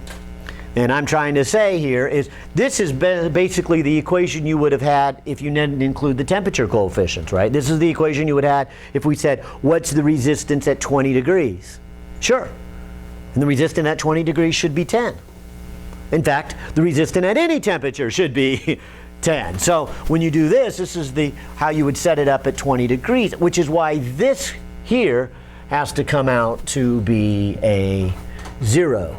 And so keeping that in mind, I'll write the second equation here, then saying 0 must equal, and I'll factor out the delta T and the area, right? Because in this equation I've got the delta T, and the area. And so what I'll have is the length of the nichrome minus the length of the carbon. And that has to be 0 in there. And so that's going to be my 2 equations and 2 unknowns. And probably a good place for me to stop so we can go to the other chapter here is to say 1.5 times 10 to the negative 6 times 0.4 times 10 to the negative 3 is 6 times 10 to the negative 10 there.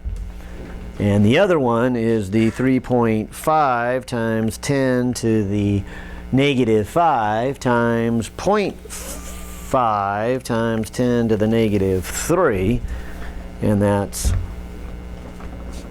1.75 times 10 to the negative 8.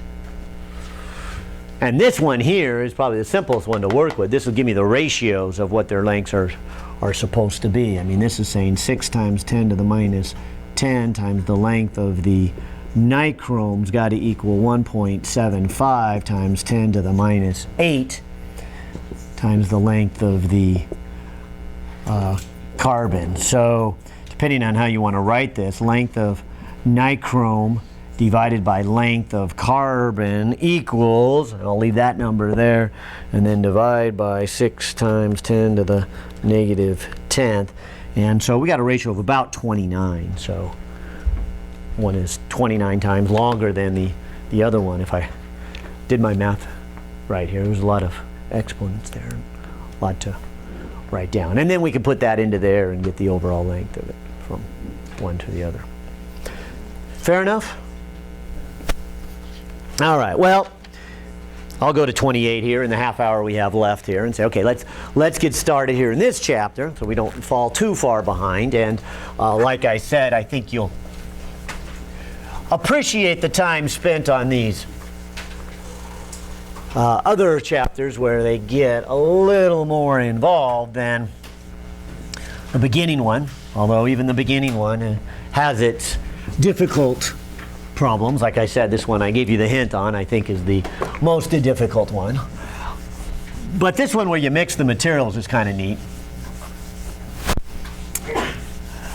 But let's just keep continuing, if you will, on where we have left off here. And we have learned Ohm's law. If I were kind of summarizing this chapter, I guess I would start off by saying no new physics principles in here.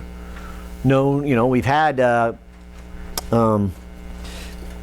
things like Gauss's law, we've had conservation of charge, we've had conservation of energy. We had Ohm's law in this last one.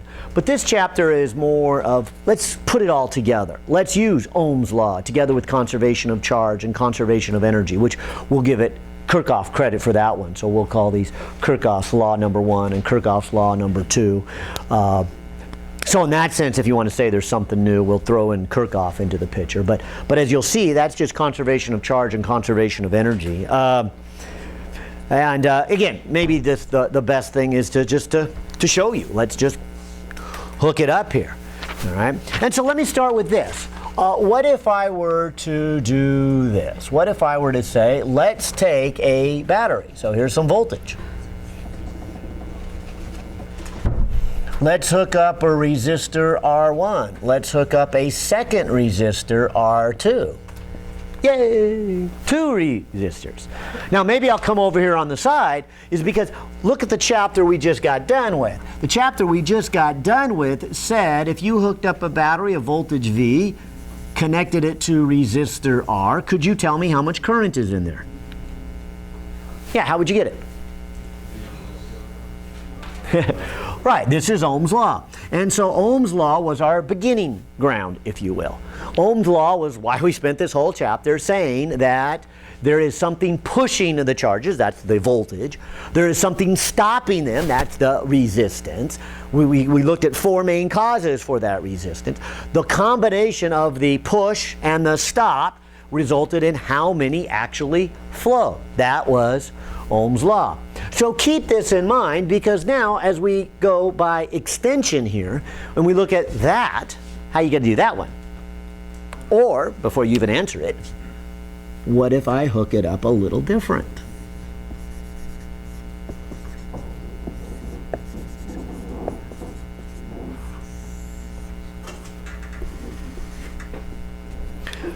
So again, I think you see the extension of where we're going with this. And I think you see what we saw with capacitors, and certainly those of you in the circuits have already done things like this, is he said, look, you learned, or if you're not in the circuits, you still have learned in this class, this first. This is Ohm's law. This is the simplest case.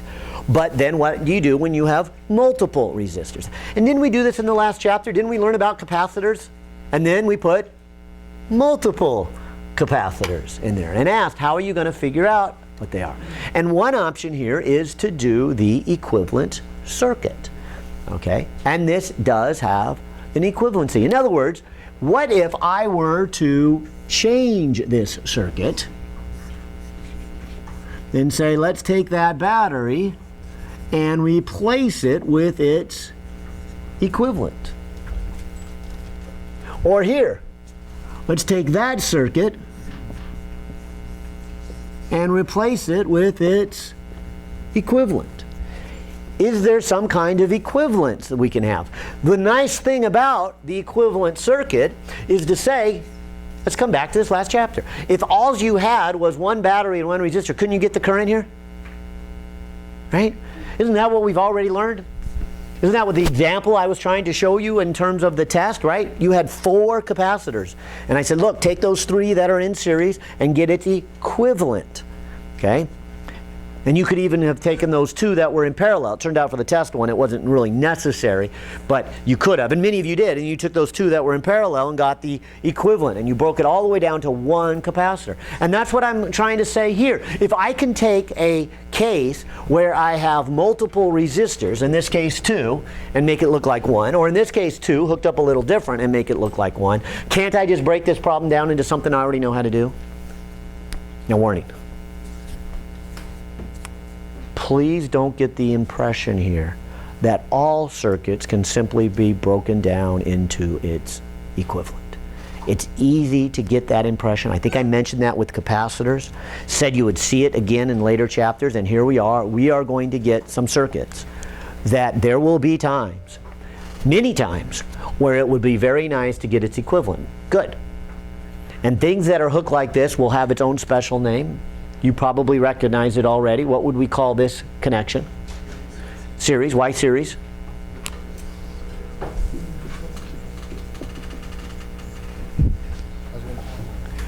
See, watch what's happening. An electron comes out of here. What does it do first? It goes through this resistor, then what? Through that resistor, right? It goes through one, then it goes through the other. That's different than parallel, but you got a question here. What kind of circuits can we use? Oh, very good question. I'm not sure we'll have time to do that, but I do want to show you to make sure that, because even though I gave you the warning for capacitors, I think all the capacitors we ever worked with so far have been either series or parallel. And we're going to start this chapter with resistors that are series and parallel, but then, before this chapter's done, so I don't think today, but I will give you some good examples of ones that they're not series, they're not parallel. Okay? So that's why I want to start here by saying, look, this is what we call parallel. This is what we call series. Why do we call this parallel? Why do we call it series? What dictates what it is? Because you need to recognize, as I think you just saw on the test, when you go to hook up and find out what is the, in this case, current, but on the test it was charge, when you go to figure out what it is, don't you have to decide, is it hooked up in series or is it hooked up in parallel, or is it neither? Because it's very tempting to do it incorrectly if you don't recognize, is it series, is it parallel, or is it neither?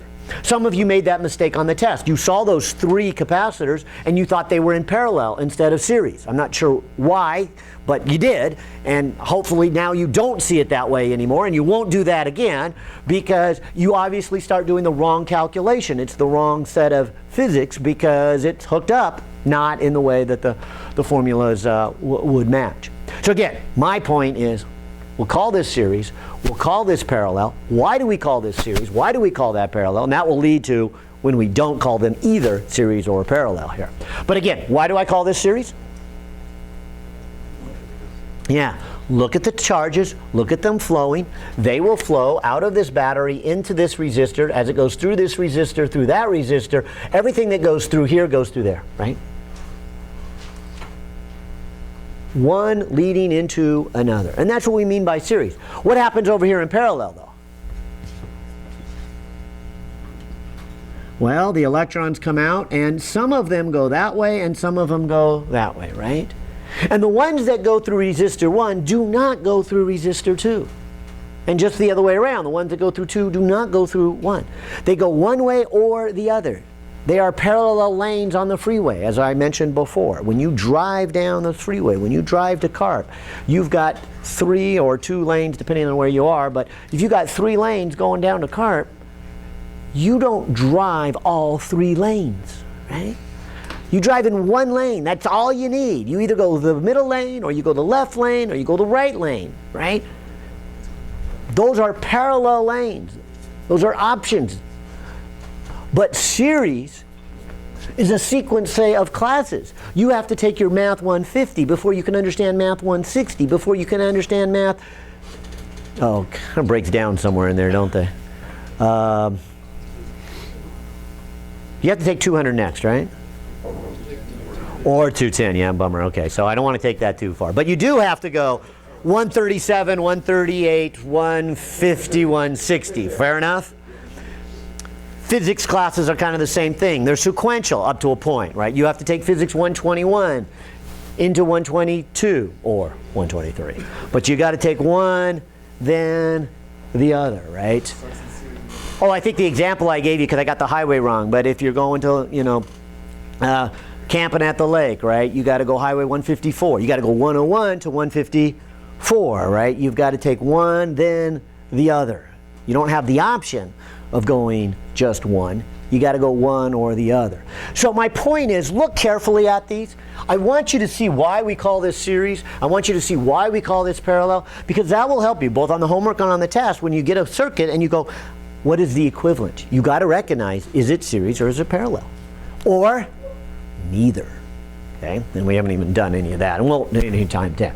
All right, but I do claim that if I analyze this thing closely, if I use all the physics that I've learned up to this point, I claim that I can write an equivalent circuit. I can take 2 resistors and merge them into one. Same thing here. And so there are some cases. Some cases I will do it this way, which we'll call series. Some cases I will do it that way. Because, watch, look carefully here at series. What are you really saying when you say something is in series? What do they have the same? Do you see current?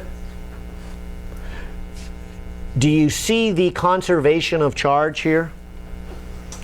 Do you see the electron that comes out, flows through here, then goes through there, right? If the analogy helps, remember we were talking about this water amusement park where the pump is the energy source and it sends water up a giant tube to the top of the slide, right? And so now the water comes down. How much water comes down compared to went up? How much water came out the bottom of the slide that was flowing through the middle of the slide? Isn't it the same? Minus splashing and evaporation. So the analogy only goes so far. But in a circuit, you've got to have a certain number of charges here. And because of conservation of charge, you're not going to lose any. It's not like 100 are going to come in and only 50 go out. And like 50 disappeared. And you can't have 50 stored in there because that would build up a negative charge and stop everything. You get 50 negative charges in there, there's no way you're putting another one in there. Likewise, there's no way you're getting one out. I think I said that wrong. If there's 50 negative, yeah, there's no way you're getting a new one in there. There's just too much buildup of charge. And so they tend to be neutrally balanced because of that. One goes in, one goes out. One goes in, one comes out. And so as we watch this water flow down the slide, we can see, and maybe I should start labeling things now in the direction of the current. I know the electrons go this way, so that's kind of a natural indication for me. I like to look at the electrons. But the current then is going this way. And so if I think of the water as the current, the water goes up here, and it goes down the first half of the slide, and goes down to the second half of the slide, and whatever number of molecules went through the first half come out to the bottom of the half. So you're right, the current is the same. And so I'll just use the symbol I there. What about the voltage? Yeah, this is conservation of charge. Again, we did the same thing for the capacitor, so I'm not doing anything new here other than we're working with resistors instead of capacitors. But we argue this, that if you look at the conservation of energy, and maybe you kind of think about the energy at this point right here, this is kind of the bottom of the pump, and you go up the pump, doesn't this pump the water up a certain height, give it a certain amount of energy, which we're saying is V? And so now this water gains a particular energy, and now the water comes down. How much energy does it lose? Exactly the same amount it gained, right? It doesn't lose just half of its energy. I particularly like to kind of divide it in half and say, look, if I went up the ladder on the slide, or if I went up the slide, don't I end up at the same height? Be kind of hard to do, but you hopefully get what I mean. Maybe you've seen kids at a playground. They'll all, most of them will go up the ladder, and there's always that one obnoxious kid who's got to go up the slide to get there and get in everybody's way here. But it doesn't matter which way you go up. When you go up, you are going to get to the same energy level. That's a conservation of energy statement. Another way of saying the same thing is if you go up in energy, you're going to come down. The total change in energy all the way around a loop will be 0, right? If you leave your house or you leave your car and you go on a walk or a hike and you go up the hill and down the hill and up the hill and down the hill and down the hill and around the hill and back and through the forest to grandmother's house and back again, what is your total change in height when you've done all of that walking? It's 0. You're going to get back to the same height. You're not going to be above your car. Well, that's my car, it's 30 feet below me, right? You're not going to be under your car. You're going to be exactly the same change. And that's a conservation of energy statement. And we're going to take advantage of that. So if I were to say, look at the change in energy on resistor 1, look at the change of energy on resistor 2, what do they add up to? Yeah, the energy on the pump, if you will, the energy from that battery. Okay? And I've taken a long time purposely to really get you to focus on this, to remember why we say they have the same current. But if nothing else, remember, series means they have the same current, but not the same voltage. I heard somebody use the word, it's divided or split. Sure. You saw that on the test we just did. We had those 3 capacitors in series, and the whole was 9.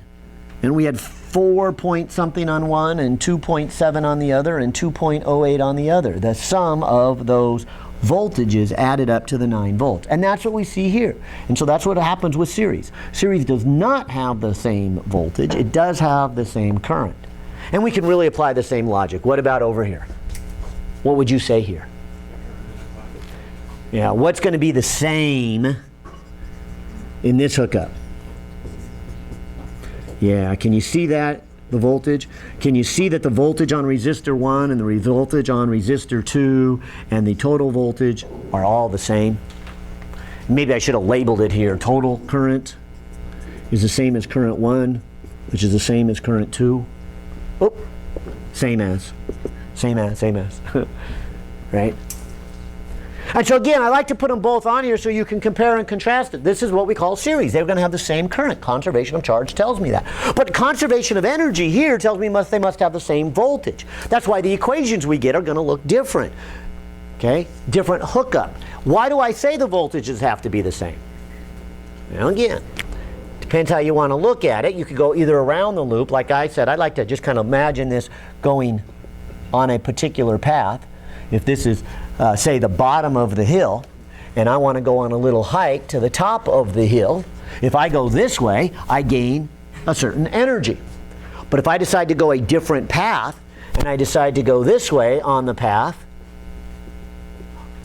I still get to the top of the hill, same place, so it's the same energy. Now this time I went across resistor 1, so that's why I would say the energy that I gained going through the battery is the energy I gained from resistor 1. It's also why it makes it very easy to say if I go all the way around the loop, I would go up in energy and down in energy. So the total change in energy around the loop, the total change in voltage around the loop will be 0, right? Whatever the increase is will equal the decrease. And if this little mountain has another trail, so I can go the front of the mountain, the back of the mountain, or the side of the mountain. It doesn't matter. Whatever trail I go on, if I go on this trail and end up at the top of the mountain, guess what my change in energy is? Still the same, right? And so that would be my argument of conservation of energy here. I would say all the voltages are the same. So again, if you caught nothing more here, hopefully you caught. If they're in parallel, they have the same voltage. If they're in series, they have the same current, right? Now, again, notice we applied conservation of charge and conservation of energy. Let's do that here. We've done conservation of energy. What would conservation of charge tell me? Right. They would tell me that the current that is coming out of the battery, call it total, so all of these charges that are coming out of the battery go where? Do they all go to resistor 1? Do they all go to resistor 2? Do they split half and half? It could, but what it does tell me for sure, like this water coming out of this amusement park ride, if you watch it pump up, as it gets up to the top, maybe there are 2 slides coming off the end. And some of the water goes down one slide and some of the water goes down the other. But I know this, that the total water going down those 2 water slides is equal to the water being pumped up, right? And that's what this is saying here. Those water molecules, however many charges go up to the top, got to equal the sum of the 2. So, like I said, it's a different hookup, but if we still apply conservation of energy, conservation of charge, conservation of energy and conservation of charge, we have a different relationship, and hence, when we try to study this circuit, we get a different kind of formula, and that's why it's going to be important for us to recognize is something series or something parallel, so we know what to do. But now I think you can begin to see it, because if I then said this circuit would say the total current would be the voltage divided by its equivalent resistance, right? And so if I come over here and I use these 2 pieces together and I say, all right, let's apply Ohm's law right here. How do I get the voltage on resistor number 1? Isn't that the current in number 1 times the resistance of number 1? And how do I get the voltage on number 2? Yeah, wouldn't that be the current in number 2 times the resistance in number 2? And how would I get the total voltage? Well, thinking of the total voltage in this scenario, total voltage would be total current times the equivalent resistance. Coupling that with this statement, didn't we just say that the total current coming out of the battery is the same as the current going into each of these resistors? So then doesn't this say the equivalent resistance is what? R1 plus R2. So there's how we get our little formula. So if you ever want to solve a circuit one, and like I said, we'll have to do more on this on Thursday, but when I get a circuit that has multiple resistors, I might look at them. And if they're in series, I can get their equivalent by adding them together. Now 2 quick questions here, and then we'll do parallel and we'll call it quits here. But what if I had 3? Yeah, so can you kind of see that the grand finale over here is to say the equivalent resistance is the sum of the resistors. 1 plus 2 plus 3 plus 4.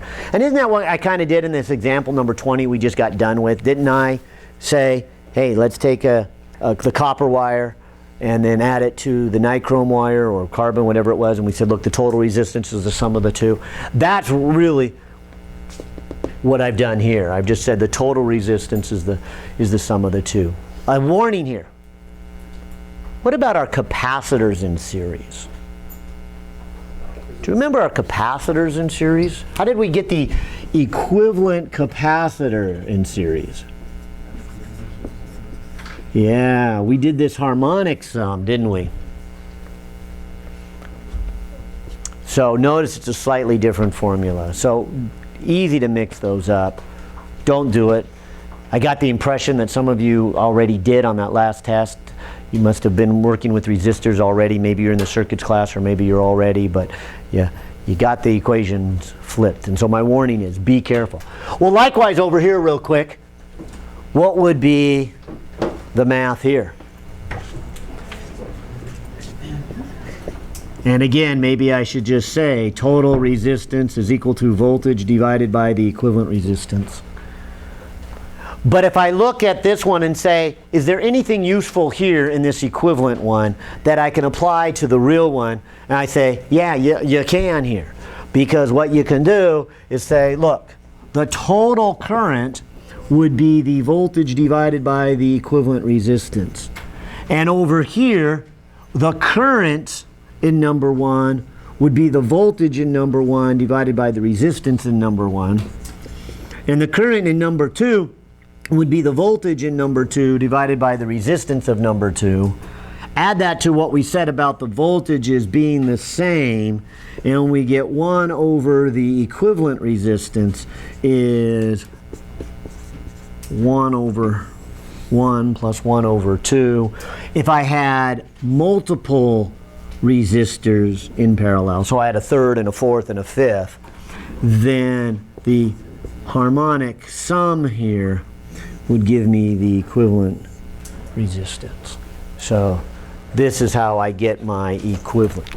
And as I said, the reason we care about that is, again, if we can take something that's much harder with multiple resistors and break it down into here, can't that give me really easy the total current?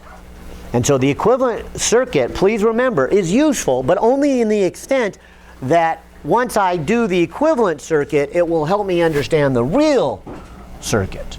And it will. So getting equivalent circuits can be very useful. So be on the lookout for capacitors or resistors that are in series or parallel. Keep it in mind, it might be neither also. So don't think they always have to be just series or parallel.